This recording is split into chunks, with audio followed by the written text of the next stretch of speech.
Hi there. If you think you've seen rough places before, you haven't seen this one. Right in sunny, beachy Florida lies a zone where even the police think twice before stepping in. No streetlights. Every tent here is its own world, run by rules made up by whoever lives inside. No one comes to help. No one stays long. Welcome to a place where society's rules stop at the edge. This isn't a movie. It's real, and you're about to see it all.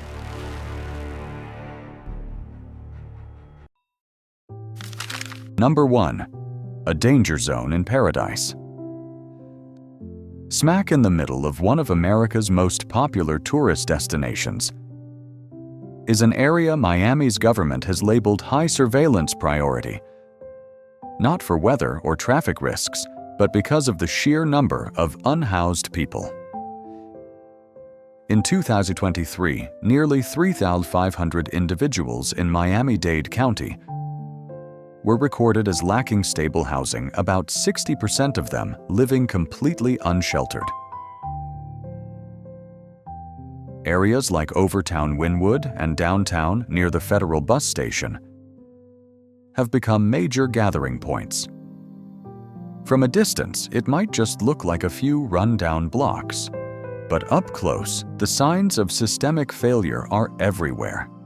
Tents set up under bus stops, parks turned into makeshift shelters, and overpasses hosting hundreds in an unintended community center. Law enforcement isn't always present here, not because there aren't enough cops, but because dealing with situations here goes beyond keeping the peace. Some zones are described by police themselves as high risk, requiring backup and an exit strategy before stepping in. Miami PD has logged numerous incidents in this area over the past 18 months, from suspected fentanyl found in supply bags to violent altercations in the encampments. The Miami-Dade Homeless Trust has reported up to 70 monthly incidents involving minor crimes and disputes in the unhoused population. While the numbers aren't massive, the constant and growing tension demands permanent surveillance, especially before big events. Beyond the visible issues, the lack of safe shelter options forces many to stay outside without security medical support or protection. A January 2024 report found 43% of people refused shelters, saying the streets were safer. In tents, they at least control their space and can keep their few belongings. A once vibrant hub for minority communities, Overtown is now a dead spot on the city's development map. It's not as crowded as Skid Row, but it's cut off from essential systems. Basic services have pulled out broken streetlights, unreliable emergency posts, garbage piling up in temporary neighborhoods. Crime rates are moderate, but government presence is nearly non-existent, which is exactly why it's labeled unmanageable. From 2017 to 2024, Miami's luxury real estate investment more than doubled. Meanwhile, funding for low-income housing has never passed 4% of the urban development budget. Oceanfront projects keep rising, but areas that don't offer instant returns get pushed off the priority list. No one announced Overtown was abandoned, but the numbers make it clear that's exactly what happened. What does it feel like to walk through a neighborhood and sense danger, even without anything happening? That feeling often comes from what's not there. No security stations, no clear signage, no emergency help.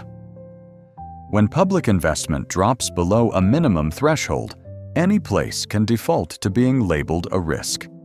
A city can't stay balanced if there are entire zones left off the care map.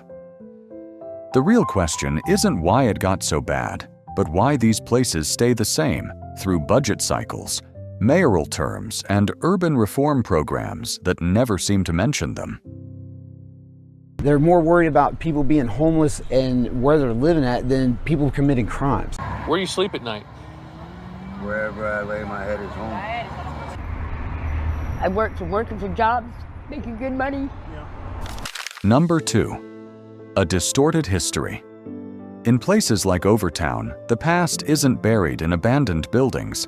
It's carved into the boundaries of the city itself. Whole neighborhoods in Miami were historically zoned to exclude, blocking thousands of Black residents from accessing decent housing and social services. This wasn't just market forces, it was the long-term result of planning that prioritized tourism and investment over preserving rooted communities. Infrastructure projects that seemed neutral highways. Port expansion's land reshaping were often the very reason low-cost neighborhoods disappeared. Homes were demolished, land values reassessed, and low-income residents pushed out of city centers. In 3 decades, tens of thousands of affordable units vanished without enough replacements. As of 2024, Miami faces a shortage of around 90,000 affordable housing units. Add to that the pressure of Miami's transformation into a financial and international events hub, and the housing imbalance gets worse. In just 5 years, downtown rent has jumped over 55%, far outpacing wage growth. A one-bedroom now runs between $2,400 to $2,800 a month, while median worker income is under $3,700. When rent eats more than 50% of income, any crisis job loss. Medical bill grocery hike can push a family into homelessness. Since the 1980s, city policies have focused on the surface storefronts, roads, entertainment spaces. But the core, the communities rooted over generations, gets little support or is replaced by high-value projects. This disconnect shatters neighborhood identity. Former homes become areas awaiting redevelopment. This split hasn't gone unnoticed. In a city where high-end restaurants open next to tent camps, the question isn't, how did this happen? It's why it's still happening after all these years. Can a city be truly sustainable when its foundation keeps eroding? Examining planning history isn't about blaming the past. It's about recognizing the patterns still repeating. Housing policy. Public spending and investment priorities need to be shaped with the real daily lives of thousands in mind, people living just blocks from downtown, yet excluded from basic stability. The hotspots we see today didn't appear out of nowhere. To understand how a city known for retirement dreams got so fractured, we have to look at how it was built, not just with materials, but with decades of decisions. And number 3. Laws that block instead of fix. In so-called off-grid living zones, most people aren't there by choice. They're there because there's no other option. Shelters are meant to be a safe solution, but by late 2024, over 40% of people in Miami-Dade were turning them down. Why? Unsafe conditions, lack of privacy, curfews, and rules they can't follow. Some of them have jobs, steady ones. They work full-time, earn regular pay, have no debt, but still can't afford rent. A Florida minimum wage worker has to clock over 80 hours a week to afford a market-rate one-bedroom in Miami. With rents near $2,500, even above-average earners are falling behind. A growing group is getting ignored entirely. People who work full-time yet are priced out. They don't qualify for aid because they earn too much, but they can't cover rent. It's not just a few hundred anymore. In Florida 2024, data shows over 18% of the unhoused are full-time workers, double the rate from just 5 years ago. In Florida, more than 40% of renters spend over half their income on rent, far above the safe limit of 30%. A full-time minimum wage worker would need to work more than 86 hours weekly to afford a one-bedroom. That means no amount of personal effort can beat this housing market. Ever notice neighborhoods without basic support? No public showers, no place to store personal items, no mobile clinics. These gaps aren't just inconvenient, they force people to stay outside even when it's dangerous. Not because they choose to, but because shelters are full or out of reach. When income no longer grants access to even the bare minimum, the issue isn't just economic, it's systemic. And when working people are treated like outliers, it's clear the rules no longer reflect most of society. Number 4. Policies. Criminalization and controversial laws.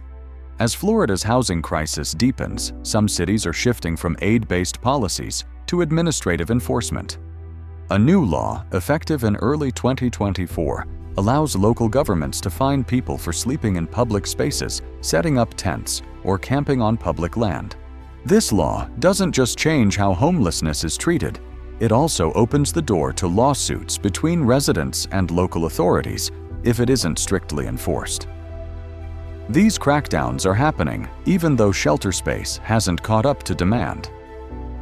In some periods during 2023-2024, city shelters hit over 95% capacity, leaving many with nowhere to go.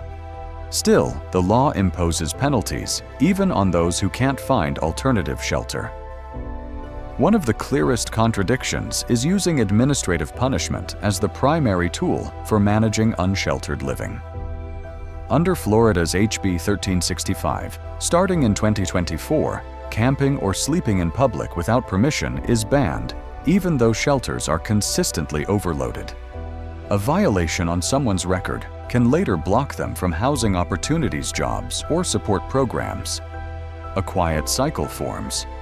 The more you try to survive, the harder it gets to escape. Can someone forced to sleep outside access legal help or affordable housing quickly? In reality, housing applications in many urban areas take 8 to 14 months to process, and some cities only have a few hundred slots for thousands of yearly applicants.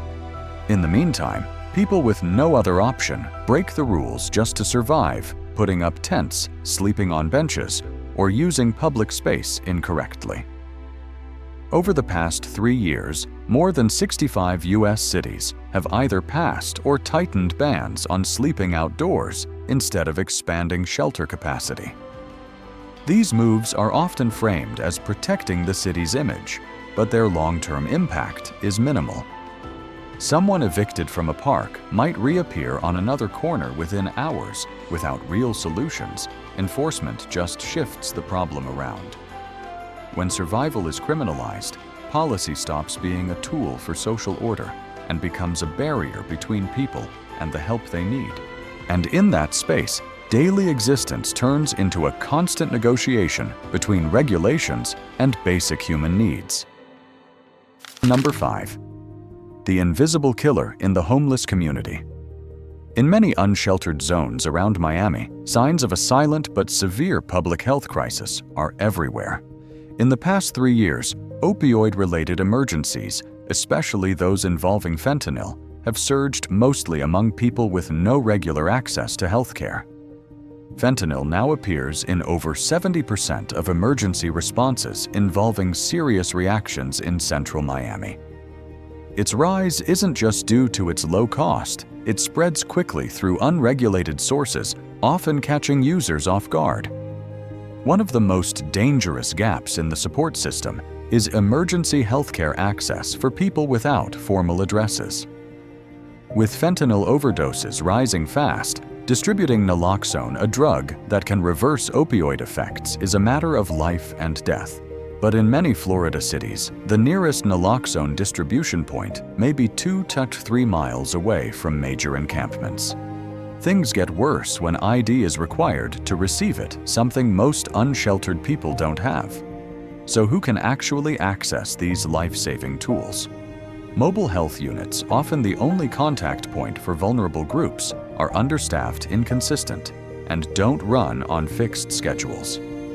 In identified hotspots, emergency medical response times are 12 to 18 minutes slower than the city average. With fentanyl poisoning, every minute can mean the difference between survival and permanent damage. Beyond drug risks, environmental conditions in makeshift camps pose serious threats. Crowded, poorly ventilated spaces without hand-washing stations or waste disposal sites amplify the spread of airborne toxins and surface contaminants. A 2023 study in Miami showed opioid residue dust levels in these camps were over 6 times higher than in average residential areas. When shelters stop being safe zones and instead become centers of risk, the question becomes, how many people are fighting to survive without ever receiving real health care? And when even life-saving interventions are made hard to access, is the system really doing what it's supposed to? Number 6. The scene you don't see on postcards. The image of Miami in the media is all beaches, festivals, hotel lights, and luxury streets.